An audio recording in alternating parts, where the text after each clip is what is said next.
Hello everyone, welcome to my channel. It's the beginning of the month and it's time to check out Spellbinders' new clubs of the month for September. I'm kicking things off with the BetterPress of the month, Windy Fall Leaves. This set contains individual leaves and a registration template.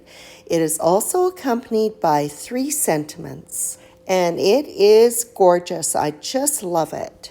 The registration template has been lined up with the A2 registration marks on the magnetic chase, and I've used a couple of pieces of tape to hold it in place. I'll be pressing 3 or 4 of the leaf plates at a time. To give the leaves a more natural look, I'll be applying 2 colors to each of the leaves. I'm going to be working with BetterPress inks, and I'll be using a couple of methods for applying the inks to the plates. One method is to use a blending tool. When I want to apply the ink to a particular area, like the center of the leaves, I tip the blending tool on its side and just catch it by the edge. I've started off with leaf and I'm finishing up the leaves with tawny brown. The images will be pressed onto porcelain BetterPress paper that has been pre-cut to A2 size. Because the images will go to the edge of the panel, I've rolled up tape to attach the BetterPress paper to the platen. And I just love that two-tone look for these autumn leaves. I think it looks so beautiful. I have the next set of leaves lined up to the template,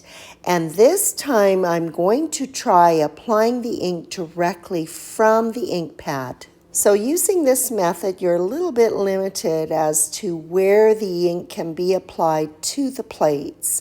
So I'm catching one side with Cosmic Sky, and then I'm going to apply Cruise to the other side. When applying the inks to the plates, I find that it goes on best by doing just a little bit of a swirling motion. You can really see how that ink is sitting on the plate, and what you see is exactly what you're going to get when you press the image onto the paper. All right, I've run that through my die cutter, and look at those leaves. They just look gorgeous. This panel is going to be wrapped up with this next set of leaves, which has been lined up to the template, and I've gone back to the blending brushes to apply the ink. And for these leaves, I'm applying teal topaz, and then I'll finish off the uninked area of the leaves with a little bit of the tawny brown. As I apply the brown ink, I can see that on a couple of leaves that there is a definite line. It's not blended. So I'll grab the blending tool that I used for the teal topaz and just brush out the edges so that I get a nice blended look when I do the pressing. And it's gone through the die cutter, and there is the finished panel. And even though I'm carefully trying to remove the panel from the rolled tape on the platen, I do tear it a little bit. Not that it matters, you just don't want to remove too much of the paper from the back. Okay, I've added on a new panel to my platen. I've left my leaves in place from the last pressing, and I'm going to get started on a second panel. I didn't bother cleaning the leaves from the last pressing. I'm just going to go ahead and start inking them up with the new colors. Oh, and it seems that I'm applying the ink by the ink pad again, and this time I've used saffron in combination with tawny brown. And look at these pretty fall leaves.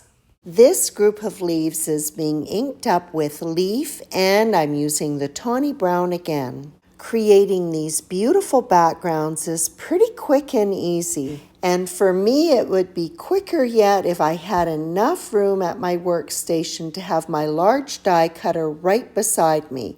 But as it is, I have to get up and go over to the machine on the other side of the room. So that takes probably about as much time as it does inking up the leaves. Not that I'm complaining, it's good to get up and move around a bit when you're in the middle of a crafting session. And for this pressing, there were a couple of areas that I didn't like, so I'm going to reapply the ink to the leaves and press them a second time. And I just applied that tawny brown again, and I like how that turned out this time.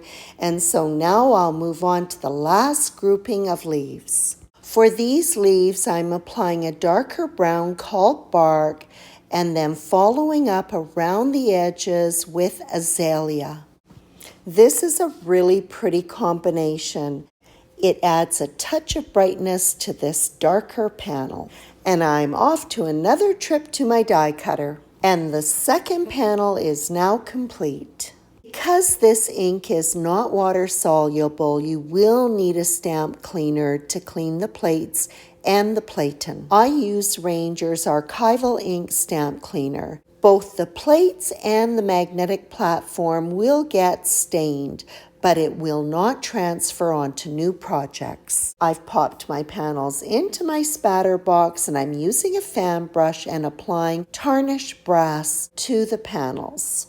I think that the spatter just helps to further unify the overall design. This set comes with 3 sentiments, which I'm going to be using as sentiment strips, so I'm back to the BetterPress system. I have a piece of scrap porcelain BetterPress paper, which I'll tape to the platen, and I'll get my sentiments lined up on the magnetic chase. The plates are being inked up with BetterPress black ink. The set comes with this die to cut the sentiment strips, which I've used to cut not only the sentiments, but black sheet foam so that they can be stacked. Black foam was also cut with another die from the Four Seasons die set.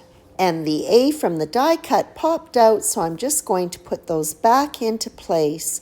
And now I can add my adhesive to the strip and adhere the sentiments. And before the sentiment strip is removed from the rest of the foam, I'm just going to give it some drying time so that it does not slip out of alignment. Creating an eclipse sentiment with the autumn die. The die was positioned right in the middle of the panel, and there'll be a little die cut center in the center of the A that I'm going to hang on to. The panels are adhered to A2 sized black card bases. The adhesive is applied. I make sure that I get really good coverage around the sentiment. The panel will fit edge to edge, so I start by lining it up at the top, and I've got a little bit of the black card base showing at the bottom, and I'll just trim that off. To get that little die cut in place that was from the center of the A, I'll pop the A back into the panel and then use the jewel picker to position it. The die cut of the word autumn is then adhered to the black foam die cut. And again, that sentiment has not been popped out of the foam, and I'll go ahead and, just like I'm handwriting, apply the adhesive.